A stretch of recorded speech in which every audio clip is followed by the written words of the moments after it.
A laundromat looks like the kind of business that prints money while you sleep. People always need clean clothes, right? The machines do the work, the customers bring the labor, and the quarters keep piling up. Except the first thing that hits you is the price tag. To own a decent laundromat in the US, you're usually looking at about $250,000 to $500,000 to buy or build the place. And that's before you realize a single commercial washer can cost anywhere from $5,000 to $20,000.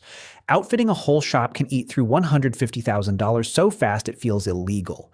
So the real question is not, can people make money washing clothes? The real question is, after you buy the machines, pay the rent, fight the utility bill, and haul all that cash to the bank, how much is actually left for you? That's where this business gets interesting, because laundromats are one of those rare businesses where the headline sounds boring, but the economics can be surprisingly strong. Not because they're easy, because the customer is doing part of the labor, and in business, free labor is usually the most profitable kind.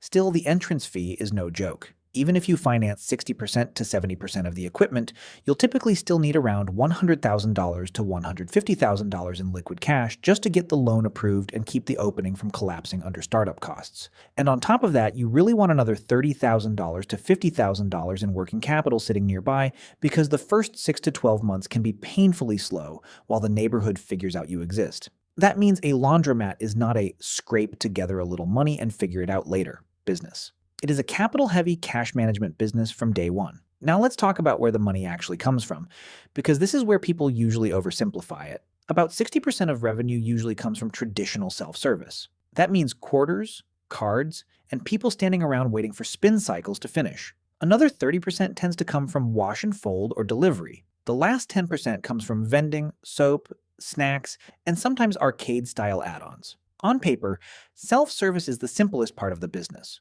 Customers supply the labor, which is why laundromats can post gross margins around 60% to 70%. That sounds fantastic, and in one sense it is. The machine washed the clothes, not you. But here's the catch. The highest margin revenue is not always the biggest profit driver in practice. Wash and fold is usually the most attractive service because it can generate net margins around 35% to 40%. Why? Because you charge by the pound, and people will pay a premium not to spend their Saturday watching socks tumble around.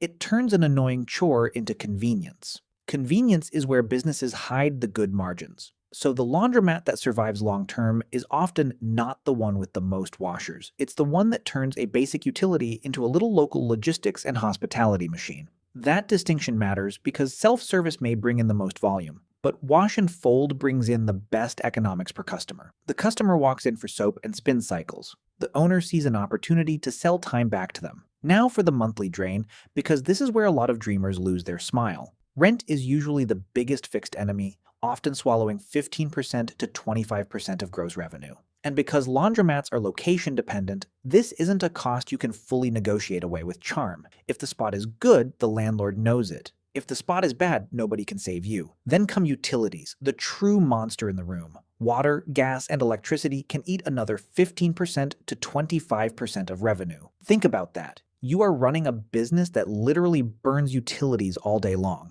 Every load is a tiny invoice to the city. That means the business is not just about getting customers, it's about getting enough volume to spread those utility and rent costs over a lot of cycles. A half-empty laundromat is a sad place financially, even if it looks calm and peaceful. Then there's labor. If you run it truly self-service, labor is lighter, but not zero. Broken machines need attention. Floors need cleaning. Lint traps need to be cleared. Customers need someone to complain to when the card reader acts up. And if you use physical quarters, there's another hidden labor cost nobody advertises in the dream version of this business. Moving money. $1,000 in quarters weighs about 50 pounds. So yes, your revenue can literally become a back problem. And if you're not hauling the coins yourself, you may pay for armored car collection or some other cash handling service. That's just money leaving the business because the money itself is too heavy and too tempting to leave lying around. Add all that up, and a realistic laundromat can end up with net profit margins around 20% to 30% after rent, utilities, and labor. That's the real number that matters, not gross profit, net profit. Because a business can have beautiful gross margins and still feel brutally mediocre after all the bills hit. A laundromat is a perfect example of that contradiction. The customer may be financing much of the work, but the building, the equipment, and the utility meter are all quietly taking their cut. So what might that mean in actual dollars? If a location is doing well enough to produce healthy gross revenue, the owner could see a decent operating profit. But remember, the real return is constrained by the amount of capital you had to tie up in the first place. Paying $300,000 and making solid annual profit is nice. Paying $300,000 and then waiting years to get it back is a very different story. And that's why the payback period usually lands around 3.5 to 5 years to fully recoup your initial cash investment. That's not terrible. It's not venture capital fast, but for a stable local business, that's respectable. Still, it's only respectable if the place is running smoothly, and laundromats are not naturally smooth. Machines break. Customers do weird things. People put pet hair, grease, rugs, rocks, and who knows what else into the drains. A single rogue bra wire can cause trouble. A pocket full of nails can wreck a machine. And yes, a bad enough mistake can damage a $10,000 machine, or at least take it out of service long enough to hurt revenue. That creates one of the weirdest truths in this business. Your best customers are ordinary people, but your worst operating problems come from laundry behaving like revenge. There's also vandalism and theft. Laundromats are targets because the money is visible, the machines are expensive, and the hours can be long. Someone can smash a $5,000 coin machine to steal $150 worth of quarters. That ratio should make you nervous. It means security is not optional. It's part of the operating model.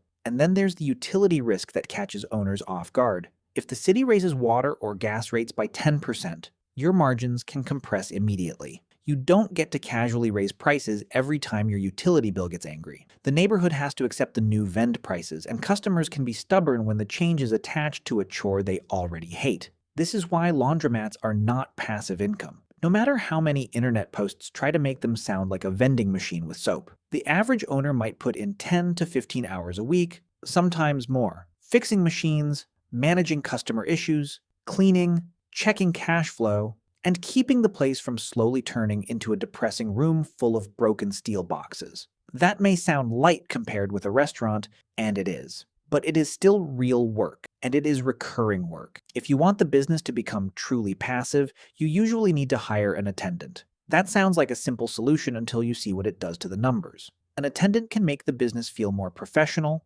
more secure, and more scalable. But it can also slash your net profit margin by 10% to 15%. So the same labor that improves customer experience can eat a big chunk of the reward. This is the central trade-off of laundromats. If you want lower stress, you usually buy lower margin. If you want higher margin, you usually accept more of the mess yourself. The owners who do best tend to understand that the business is not just wash clothes and collect money. It's a localized service operation. The winners use digital systems for pickup and delivery because route optimization makes wash and fold much more efficient. They buy energy-efficient machines that can cut utility costs by around 30%. And they keep the place spotless because cleanliness is not a decoration here. It is part of the product. A clean laundromat feels safer, easier, and more trustworthy. A dirty one tells customers the owner doesn't care, which is usually true, and the market notices. The losers fail in very predictable ways. They neglect broken machines. They let out-of-order signs multiply like weeds. They choose bad locations with no parking, which is brutal because laundromats are annoying enough without making the customer carry detergent across a giant lot. And they fall into the classic trap of thinking this is a set-it-and-forget-it cash cow. It isn't. It is a small, physical, utility-hungry business where uptime matters, cleanliness matters, and location matters a lot. If you're wondering whether the economics are actually attractive, the answer is yes, but only under the right conditions. A laundromat can produce decent gross margins, strong net margins for a local business, and a reasonable 3.5 to 5 year payback. It also offers something many businesses don't: repetitive demand. People do not stop needing clean clothes because the economy got moody. But you are buying a machine-intensive business with meaningful startup capital, serious working capital needs, exposure to utility prices, and enough maintenance headaches to keep you from feeling too relaxed. The business is resilient, but not effortless. Stable, but not passive. Attractive, but only if you respect the operating details. So who should own one? Someone who is comfortable with physical operations, cash flow discipline, local customer service, and constant small problems that add up. Someone who can think like a landlord, a mechanic, and a hospitality operator at the same time. Someone who understands that the shiny part of the business is not the quarters in the tray. It's the fact that enough people keep coming back to wash their lives through your machines. Who should avoid it? Anyone looking for a hands-off income stream. Anyone who hates maintenance. Anyone who cannot handle a big upfront investment followed by a slow payback. And anyone who thinks a laundromat is just a pile of machines making money by themselves. Because the truth is, the machines do not make money by themselves. The owner does by keeping them running, keeping the place clean, keeping the customers coming, and keeping the utility bill from eating the whole dream. That's the laundromat business in one sentence. It looks like passive cash, but it behaves like active logistics.